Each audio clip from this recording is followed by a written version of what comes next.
Okay, let's start today's lesson. आजको lesson हामी start गरौँ.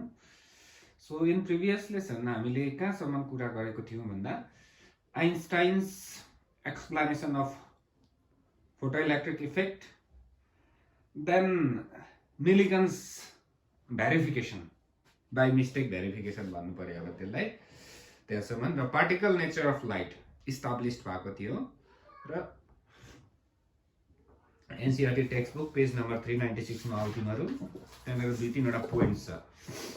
सो यसलाई तिमीहरूले फोटोनको पिक्चर जुन चाहिँ छ इलेक्ट्रोम्याग्नेटिक रेडिएसनको त्यो फोटोनको पिक्चर कस्तो छ भन्दा त्यो पोइन्ट्स लेखेको छ त्यहाँनिर हेर ल. When does this photon behave as a particle भने when this photons interacts with matter भनेको एटमको कुरा गरौँ, then it will behave as a particle.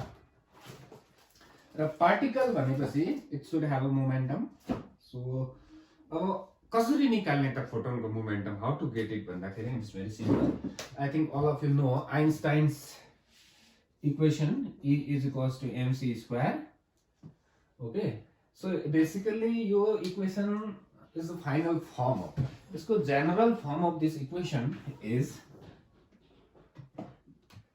E square is equals to P square C square plus M0 square C to the power 4 basically. So when this term becomes 0, then we take M C square. E is equals to त्यहाँबाट आउँछ basically rest mass पनि भनेको. Now for photons rest mass is 0.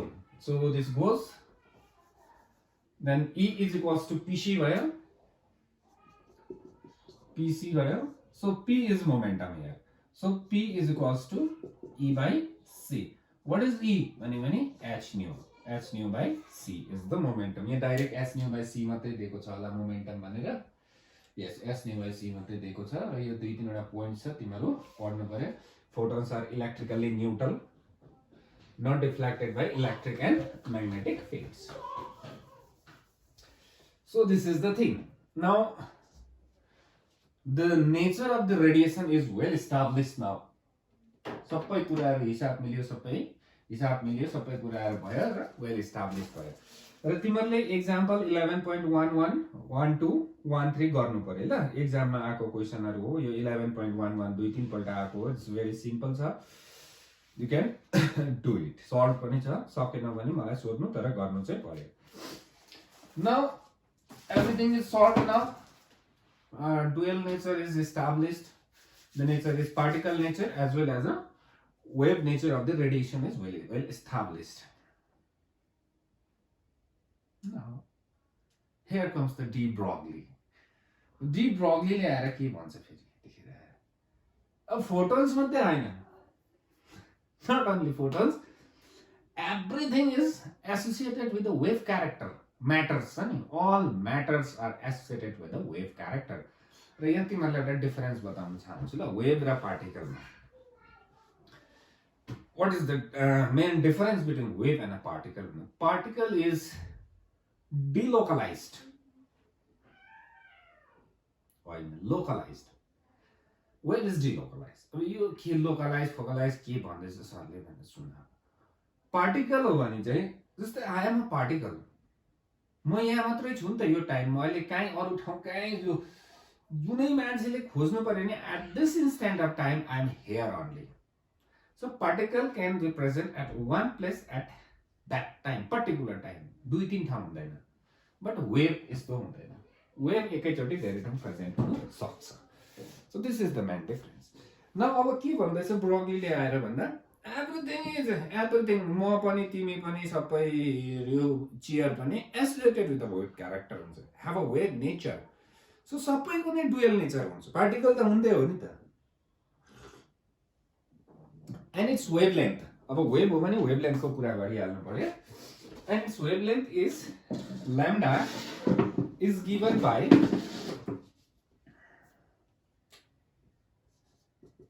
h upon p भने यसको derivation सिलेबसमा छैन फेरि ल. where h is a Planck's constant and p is the momentum. कुरा ठीक छ. So this is what h upon mv, mass into velocity. Now, if something is moving, velocity छ, mass त छँदैछ, then it is associated with the wave nature. Lambda non-zero आउँछ नि त. So, it is associated with the wave nature. यहाँबाट question आउँछ, suppose a cricket ball of mass 20-50 gram is moving with the velocity of say blah blah meter per second. What is the Broglie wavelength? यसलाई Broglie wavelength भन्छ. It's very simple. Planck's constant दिएकै हुन्छ क्वेशनमा, mass पनि दिएको छ, velocity पनि दिएको छ. Put the value, get the answer. कोही बेला good luck राम्रो भएको बेलामा यस्तो सजिलो क्वेशन्सहरु पनि आउँछ फिजिक्समा. So this is said by Broglie. Now, okay, ठिकै छ Broglieले भने. Now for photons this should also work. Photon को लागि पनि काम गर्नु पर्यो यो फर्मुलाले. So photon को लागि के भयो यो? Lambda is equals to h upon what is momentum? Just discussed again. H nu by c. H cancel. Folding खेल्यो c by nu. यो फर्मुला तिमीहरुलाई अलरेडी याद छ. Lambda is equals to c by c is equals to nu lambda. So both ways this will work. Now ल ठिकै छ. Broglieले भने अरे नि त हैन. Topic लेख. Which is very important. This topic is very important. लेख. Broglie wavelength of a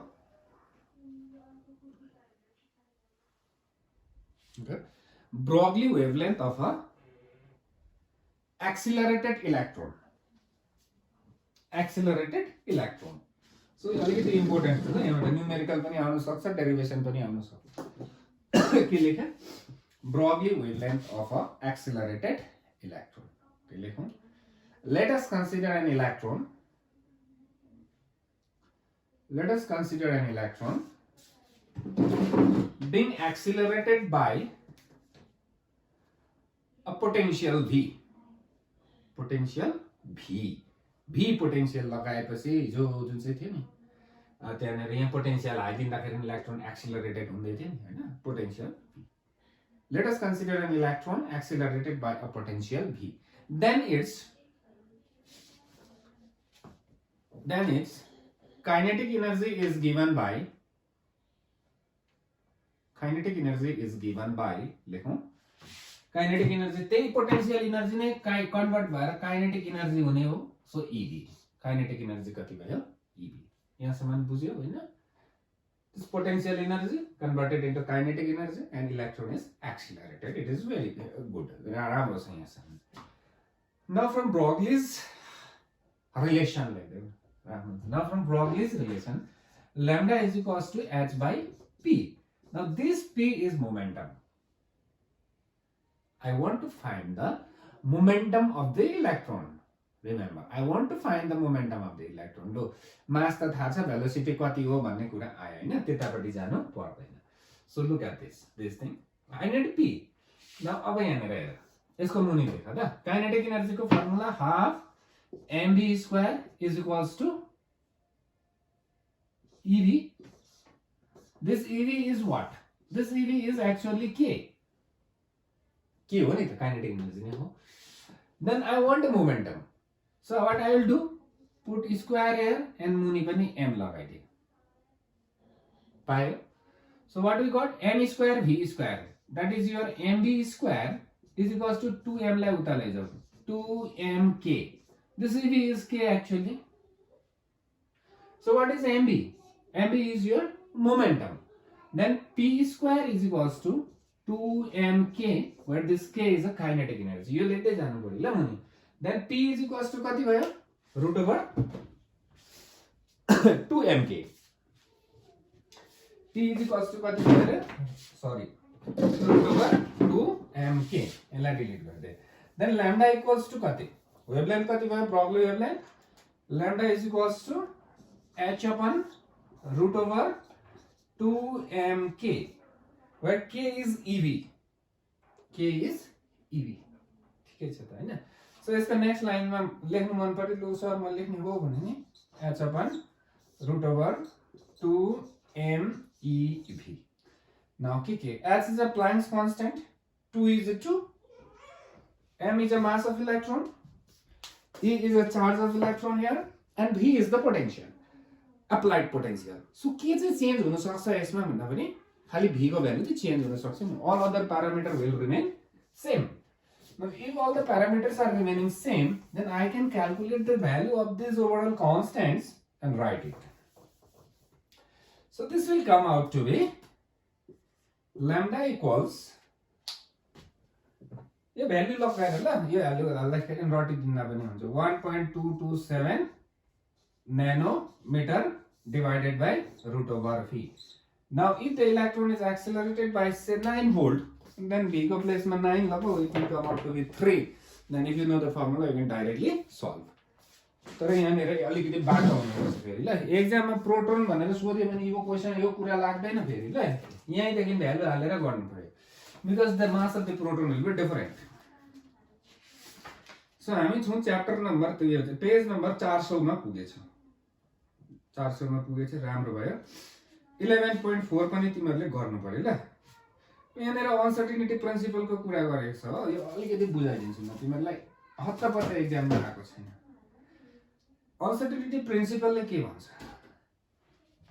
The position of an electron, the position and momentum of a subatomic particles, basically electron, cannot be measured precisely. एकैचोटी लागि भन्छ इंग्लिशमा यहाँ पढ्ने बेला पो भयो त simultaneously भन्छ.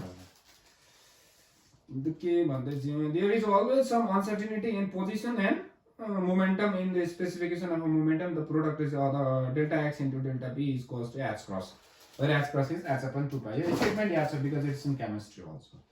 But here what I am trying to explain is कसरी बुझ्ने यो uncertainty principle. How to understand this? I'll give you an example. तिमीहरुको आँखामा पट्टी बान्दिन्छ ट्याप्पै बत्ती बाले पनि देख्दैन नि त अँध्यारो छ हैन. अब अँध्यारो रुममा लानु परेन तिमीहरुलाई नभए डाको रुममा लान्थे भन्थे नि त. एउटा रुममा छ आँखामा ट्याप्पै पट्टी बान्दिएको छ त्यो रुममा एउटा बेलुन छ. बेलुन फुलाएर छ. I'll give you a stick. एउटा स्टिक दिएर चाहिँ म तिमीहरुलाई मोमेन्टम पोजिसन त्यसको फाइन्ड गर भन्छु. त्यो स्टिकले ठ्याक ठ्याक ठ्याक गर्दै जान्छ नि. स्टिकले बेलुन छुको थाहा पाउँछौ पट्टी स्वाटै खोल्दा बेलुन त्यहाँ हुँदैन नि त. I got the position भन्छ हैन. But the position is already changed when you touch that balloon. So what is the stick here to determine the position of electron भने नि photons. Photon is a stick. Photon लगाएर हामी हेर्छौं त.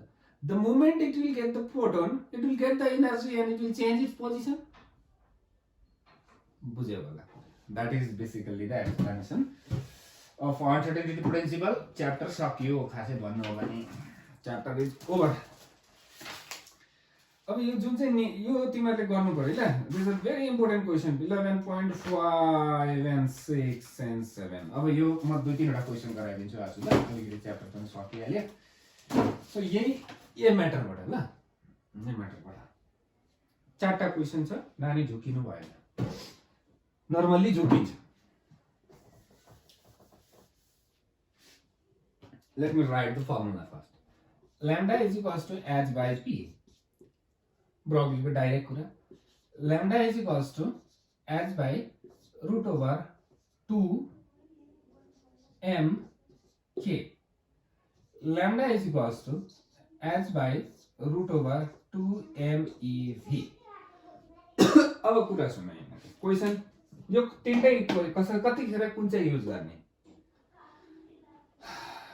सुन ल. An electron and a proton has the same momentum. An electron and a proton has the same momentum. What is the ratio of Broglie wavelength? भने नि p भएको formula हेर्नु पर्यो. ओ या दिस p सेम छ भने s त same हो बराबरी हुन्छ नि त. So ratio is 1:1. First question त्यसरी. सेम मोमेन्टम भन्ने सकिहाल्यो नि. p को भ्यालु सेम छ भनेको भित्र p भित्र जेसुकै होस् मतलब छैन. p is same. सक्यो. नेक्स्ट कसरी सोध्छ? An electron and a proton have the same kinetic energy. That time यो फर्मुला युज गर. के हुन्छ? सेम हुन्छ. यहाँ me हुन्छ अर्कोको mp हुन्छ अरु सबै काटिन्छ. So me is to mp will be the ratio root over छँदैछ.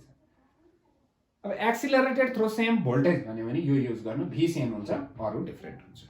So accordingly you use the formula for the numerical. So अब क्वेसन कहाँ गर्नु, अब यो अलिकति सिलेबसबाट हटाएको छ कि डाइभिसन एन्ड जमर एक्सपेरिमेन्ट कि यसले के गर्दै थियो भन्दा this was the experiment which demonstrated the diffraction of electron. Electron को डिफ्र्याक्सन को डेमोन्स्ट्रेसन यो एक्सपेरिमेन्टले कन्फर्म गरिदिएको थियो.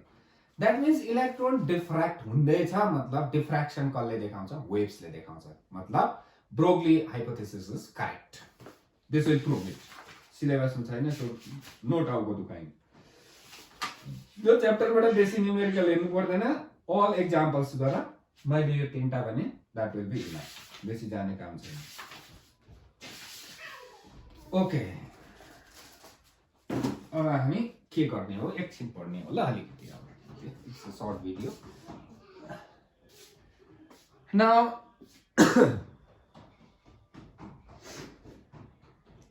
our next chapter is atom. Our next chapter is के अरे atom.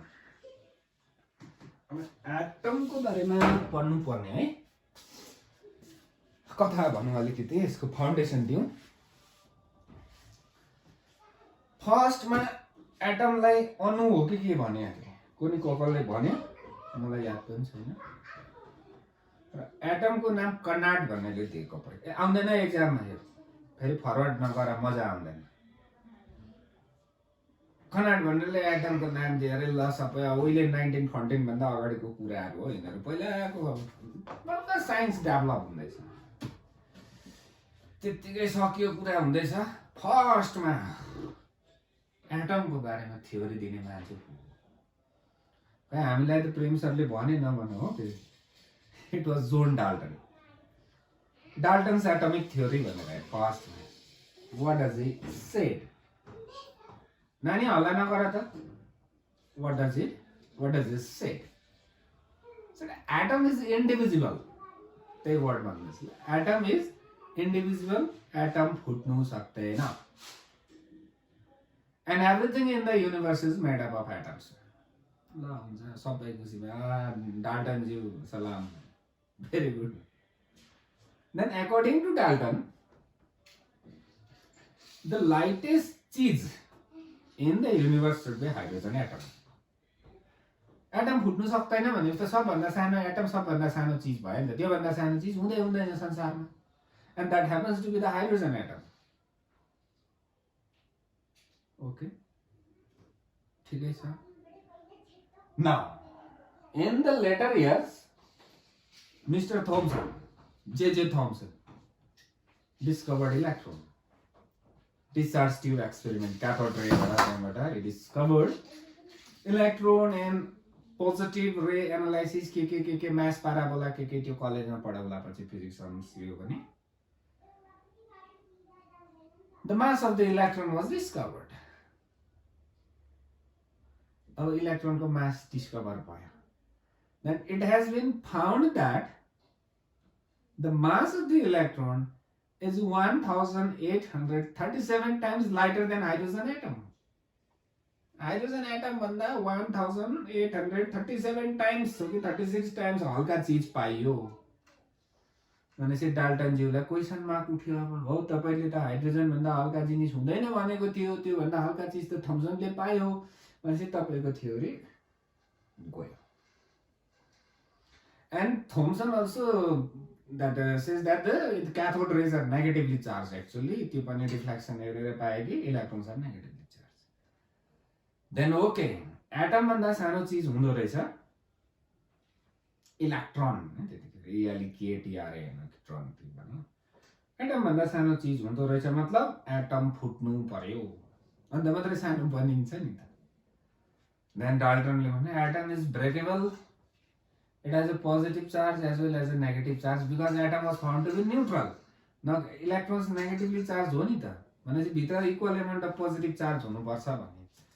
Then comes the models of atom. different model को अब कुरा आयो.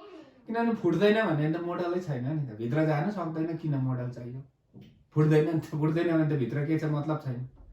फुट्छ भने त भित्र के छ जान्नु. बेसिकली नानीहरु कन्फ्युज हुन्छ, कसको मोडल अरे. Actually what is the model of the atom? एटमको मोडल भनेको चाहिँ के हो? सिटिङ एरेन्जमेन्ट भनेको हो। एटमको मोडल भनेको चाहिँ sitting arrangement of electrons and proton भनेको छुइनँ मैले, remember. The sitting arrangement of electrons and positive charges inside the atom is basically the models of atom. First मा सिटिङ स्टिल हामी एक सिलेबसमा आइपुगेको छैनौँ, फाउन्डेसन बनाउँदैछौँ। सो अब एटमको मोडल थम्सनले फुट्छ भनेपछि उसैले दिनु पर्यो, अर्काले दिने कुरै आएन हैन। थम्सनले के भन्यो? ओके एटम चाहिँ वाटरमेलन जस्तै हुन्छ भन्यो, चिसो छ आज खानु पनि हुँदैन। त्यो कालो कालो दाना दाना छ, त्यो चाहिँ पोजिटिभ चार्ज हो भने त्यो रातो जति चाहिँ इलेक्ट्रोन हो, एकाअर्कामा ब्यालेन्स भएर मिलेर बसेको छन्। प्लम पुडिङ मोडल पनि खिर जस्तै भन्यो, काजु काजु जति चाहिँ एउटा हो भने अर्को चामल चामल जति चाहिँ अर्को मजाले मिक्सर भएको छ, भित्र छ्याप्पै बसेको छ। थम्सनलाई स्यालुट हान्नु पर्यो, डिस्कभरी अफ इलेक्ट्रोन गरेको छ हैन। Okay Thomson great, everyone was happy. But in the days to come chemistry पनि प्यारलली डेभलप हुँदैछ, एज वेल एज फिजिक्स पनि डेभलप हुँदैछ। र फिजिक्समा एउटा एक्सपेरिमेन्ट गरियो, द्याट इज स्पेक्ट्रल सिरिज भनेर, हाइड्रोजन स्पेक्ट्रम भनेर, ब्यान्ड अफ कलर्स भन्छ, त्यो कसरी हो, के what is that spectrum, blah blah blah, I will explain in detail, सिलेबसमा छ, I will explain, don't worry. गरियो अरे भनेर सम्झ। अब if someone is giving the theory of atom, models of atom, then that theory or model or whatever should be able to explain everything shown by the atom. And Thomson model could not explain the hydrogen spectral series. Okay, na? The concept of valence electron was not there, so chemical reaction could not be explained. So, by Thomson model then. Now, about this picture. बिस्तारै बिस्तारै अब फिजिक्समा biggest brake through हुनु आँट्यो, and that was done by Rutherford.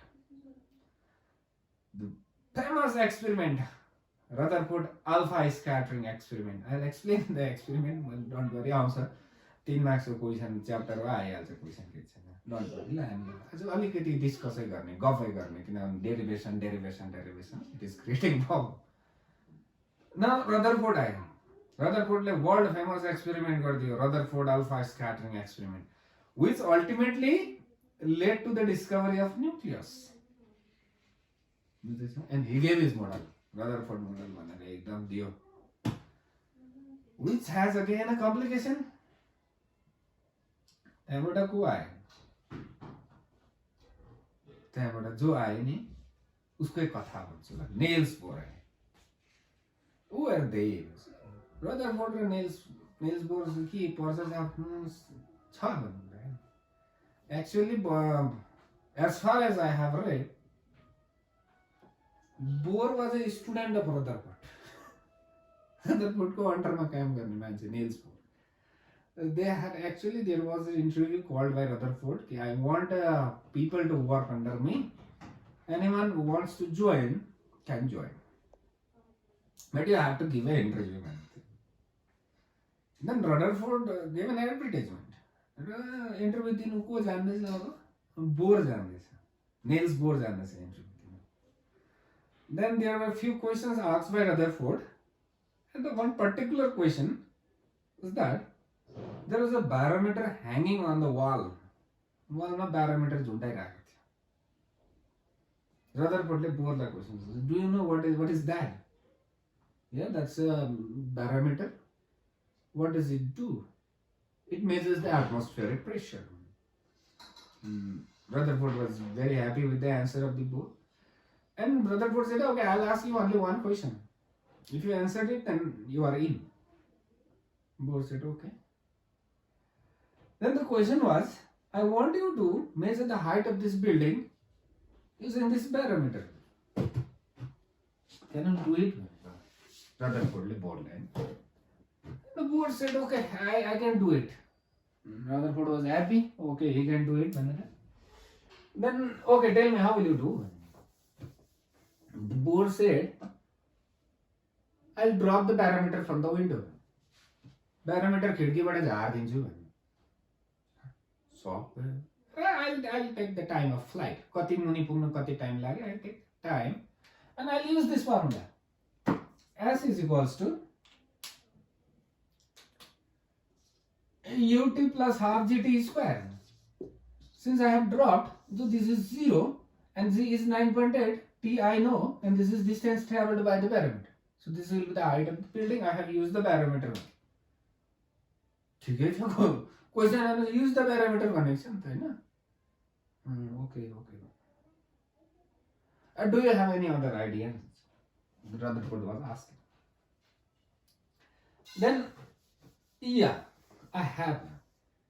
के भने एउटा डोरीलाई खिड्कीबाट झारेर कि भुइँमा छुए कि छुएन थाहा पाउँदैन माथिबाट फिल आउँदैन नि तर एउटा ढुङ्गा बाँधेर झारे भने तल छोको थाहा पाउँछ त्यहाँले हैन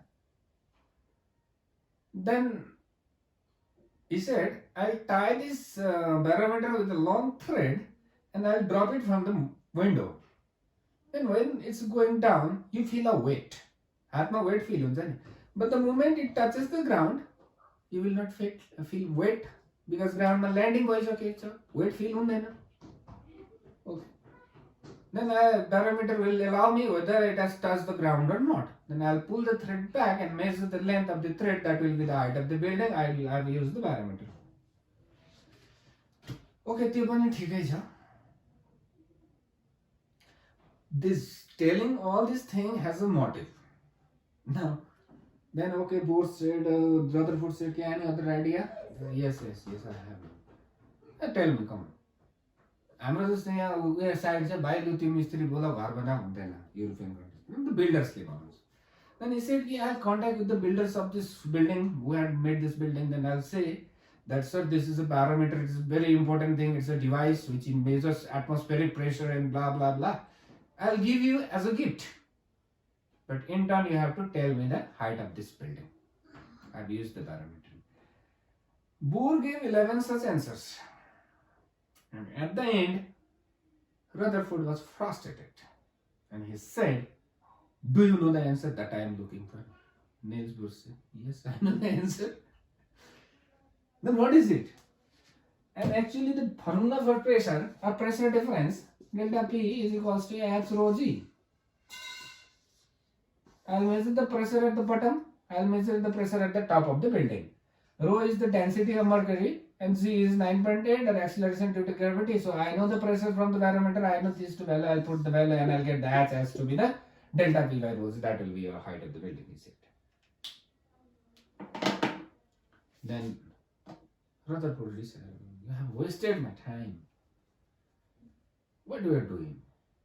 Actually, then Bohr replied, actually, so when I was in 6th standard, one of my teachers told me that the bookish knowledge is everywhere. Everyone knows it's written in the book, it's printed. And I'm trying to give the new ideas. As he has said me when I was in 6th standard, I was trying this one, Bohr after some time, Rutherford model takes here comes the Bohr model. Now when I will be discussing Bohr's model, I'll say what are the corrections, what Bohr did and did a marvelous job. So this is the thing. मैले भन्नु खोजेको चाहिँ के हो भन्दा किताबको चीज मात्र रटेर पनि जिन्दगीमा अगाडि चाहिँ बढ्दैन सो आफ्नो जुन चाहिँ यो विन्डो हुन्छ नि दिमाग त्यसलाई चाहिँ it will be should always be open हुनुपर्छ ल द्याट्स इट आज यति मात्रै हो इन्ट्रोडक्सन अफ एटम्स दिइहालेको छु र नेक्स्ट लेसनमा will complete the atom most probably next lesson will be coming soon